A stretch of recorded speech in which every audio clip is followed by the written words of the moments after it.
Rejection is one of the most powerful emotional experiences a human being can go through, and yet it's something that seems strangely out of proportion with what actually happens. When you think about rejection on a logical level, it's simply someone else's decision, a mismatch of expectations, or a moment where two realities didn't align. But emotionally, rejection feels like a threat to your existence, like a deep wound that stays open long after the moment has passed. People will say they don't care that rejection doesn't affect them, but the truth is that almost everyone fears rejection more intensely than they fear failure. Failure can be analyzed, learned from, or reframed as experience. Rejection, on the other hand, feels personal. It feels like someone has looked at who you are and decided that it's not enough.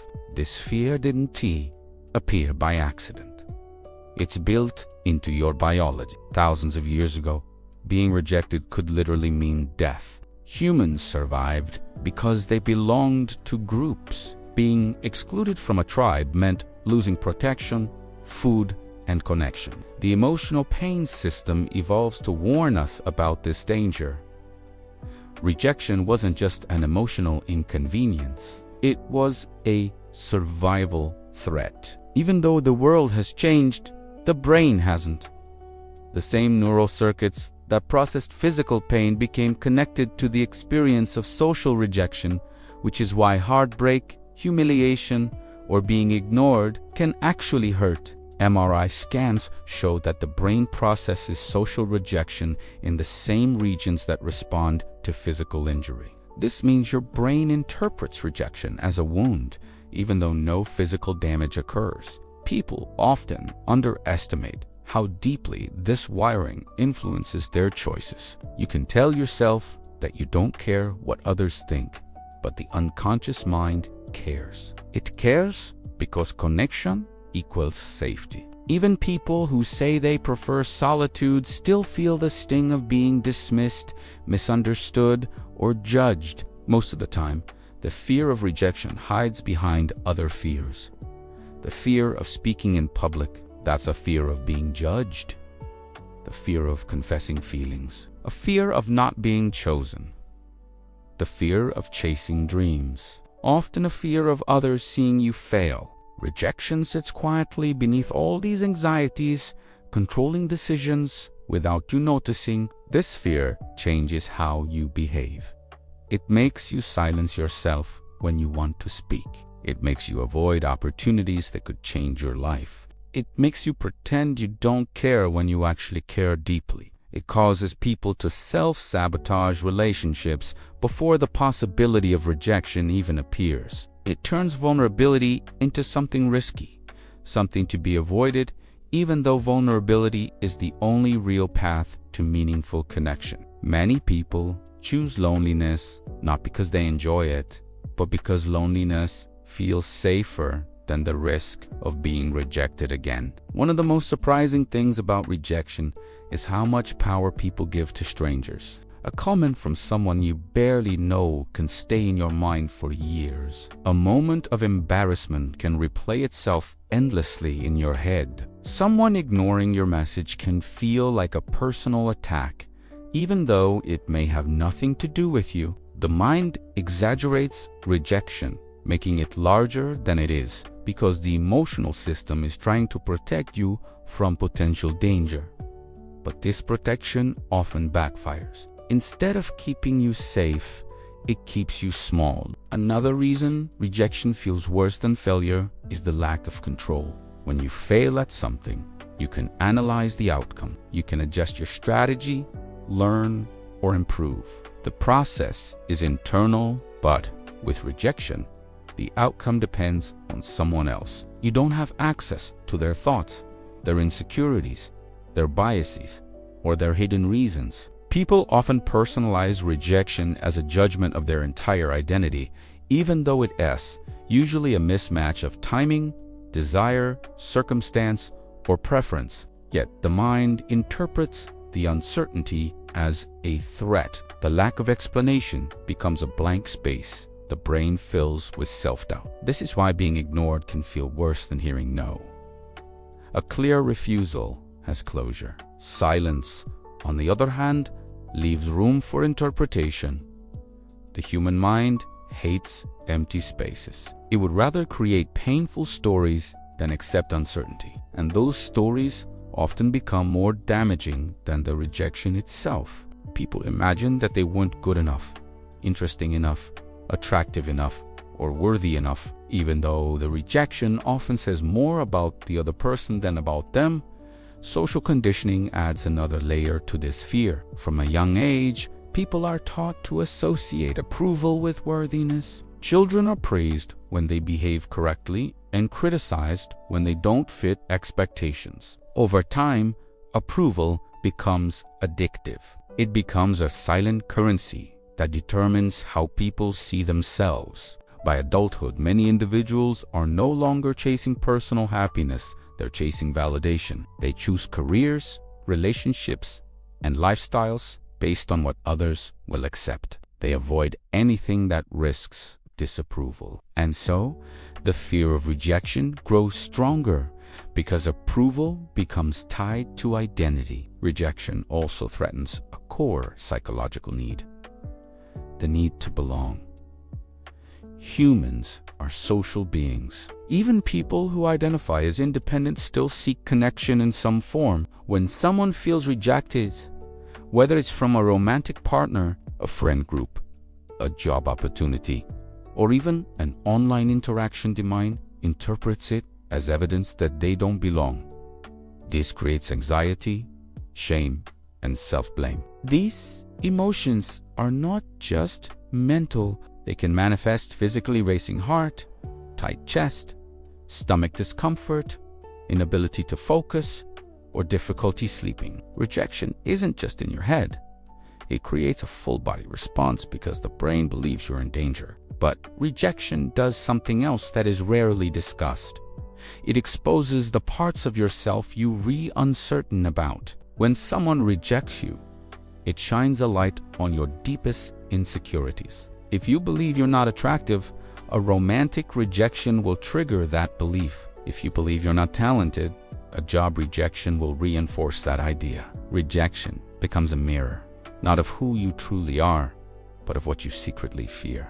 This is why two people can experience the same rejection and react completely differently. One person will see it as a temporary setback. The other will see it as proof that their worst beliefs about themselves were correct. What makes rejection even more complex is that the mind often anticipates it before it even happens. You imagine rejection before speaking, acting, asking, or trying. This anticipation can be more paralyzing than the rejection itself. People will often talk themselves out of opportunities because the fear of imagined rejection feels just as real as the actual experience. The brain is terrible at distinguishing between what is real and what is feared. If imagining rejection triggers the same emotional circuitry, the mind reacts as if it has already happened.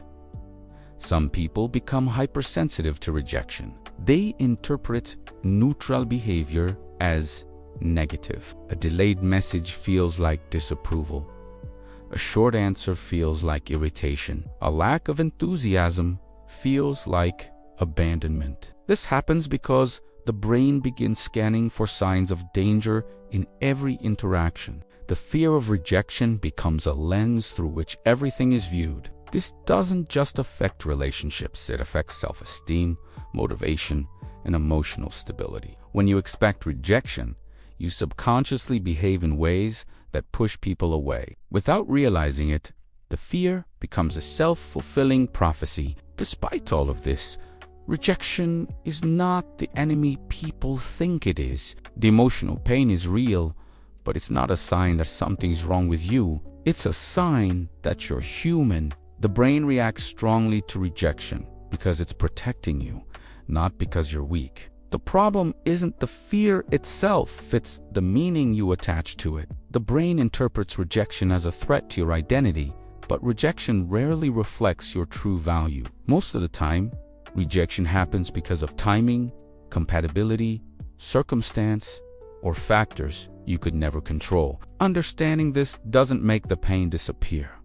but it changes how you relate to it. Rejection can also become a teacher, although most people never allow themselves to see it that way. When you step back from the emotional impact, you begin to understand that rejection often redirects you towards something better aligned with who you are. Many of the things you once desperately wanted would not have made you happier, more fulfilled, or more at peace. But it's hard to see this in the moment. Rejection feels cruel because it takes something away.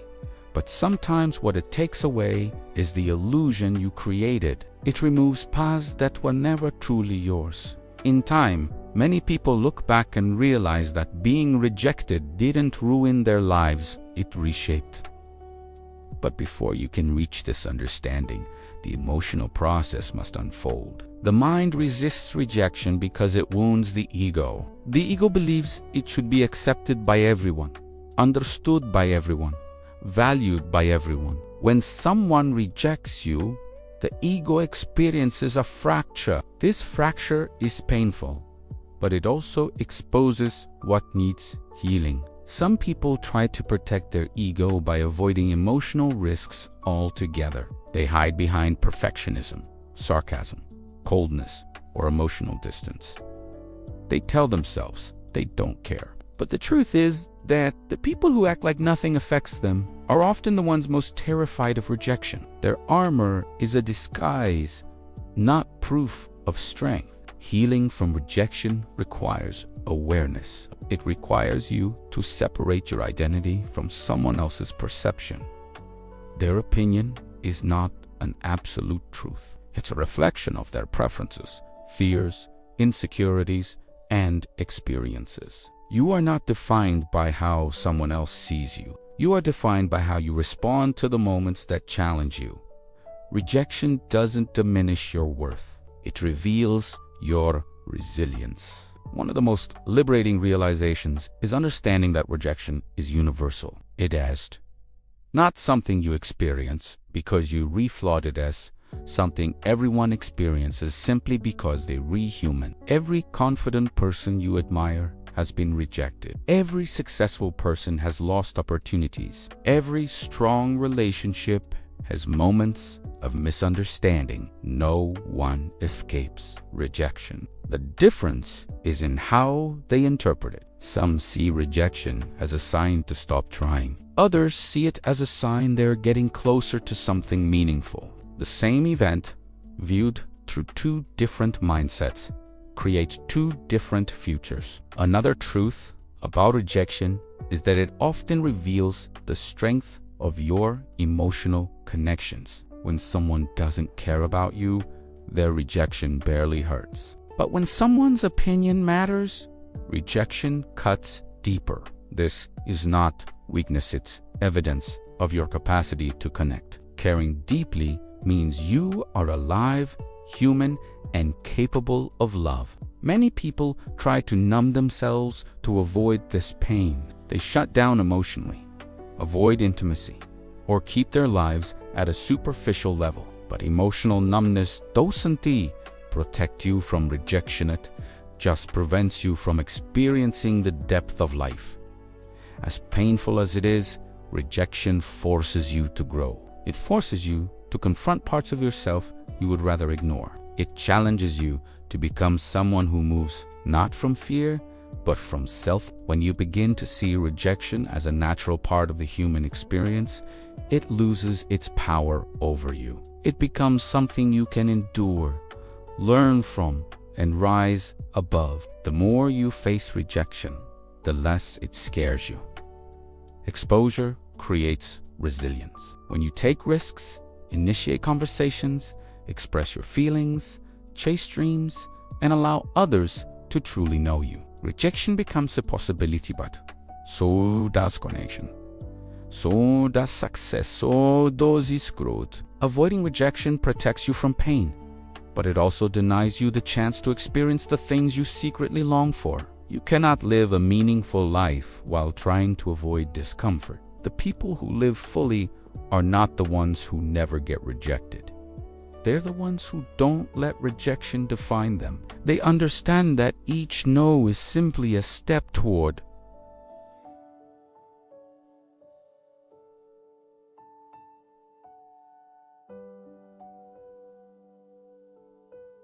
That their worth doesn't fluctuate based on how they are perceived. They understand that their value comes from within, not from external validation. When you reach this mindset, rejection becomes less threatening. It becomes a moment, not an identity, a lesson, not a verdict. There is also something profoundly freeing about recognizing that rejection is often about compatibility, not inadequacy. Two people can be good, intelligent, kind, and still not fit. A job can be perfect on paper and still be wrong for your soul. A path can look right from the outside but feel wrong internally. Rejection removes the illusion of compatibility and forces you to search for what truly aligns with you. And alignment always matters more than approval. Rejection also sharpens your intuition. After you've been hurt, you begin to recognize patterns. You sense when someone's energy is off, when their intentions aren't clear, when their inconsistency signals a lack of investment. Pain teaches you to pay attention. While the lesson is harsh, the wisdom it creates is priceless. You learn to choose better. You learn to ask better questions. You learn to trust yourself more than the promises of others. But the most powerful part of understanding rejection is this: no one can truly reject you. They can reject a version of you they perceive, but they do not know your entire story, your complexity, your potential, or your heart. They are rejecting a snapshot, a moment, a fragmenting out the full truth of who you are. And you do not need everyone to recognize your worth. You only need a few, the right people, the ones who see you clearly. When someone rejects you, they are not deciding your fate. They are simply revealing that their path does not align with yours. Their choice frees you to pursue direction, connection, and opportunities that do. What feels like loss becomes a clearing. What feels like an ending becomes space for something new. Rejection closes doors, but it also opens clarity. It helps you discover what you truly value, what you want, and what kind of life you're meant to build. There will always be moments where rejection hurts more than you expect. There will always be times when it feels unfair. But pain is not proof of failure. Pain is proof of meaning. You only hurt because you cared. And caring is a sign of courage, not weakness. If you learn to stand back up after rejection, you become unstoppable. The fear loses its grip. The stories lose their power. You begin to move in the world with a quiet confidence, knowing that rejection may wound you, but it cannot break you. It cannot define you. It cannot limit the future you're capable of creating. Rejection is a chapter, not the whole book. And the moment you stop letting the fear of rejection control you, your life expands. You speak more freely. You love more deeply. You take risks more boldly. You stop apologizing for existing. You stop shrinking yourself to avoid discomfort. You stop waiting for permission to live the life you want. When rejection no longer scares you, possibility becomes infinite. You are not meant to live afraid. You are not meant to hide. You are not meant to mold yourself into what others expect just to avoid discomfort. You are meant to grow, to connect, to express, to explore, and to experience all the emotional colors of being alive.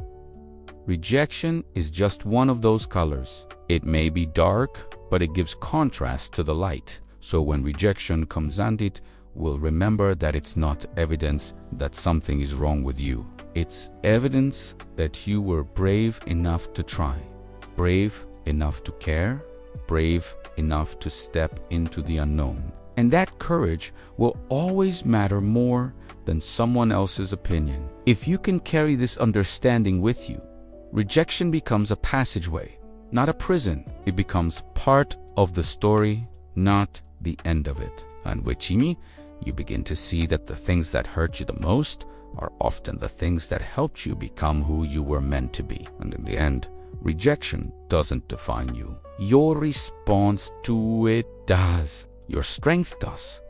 Your resilience does. Your willingness to continue despite the pain. Thus, every time you face rejection and keep going, you reclaim a piece of yourself. You grow. You will expand.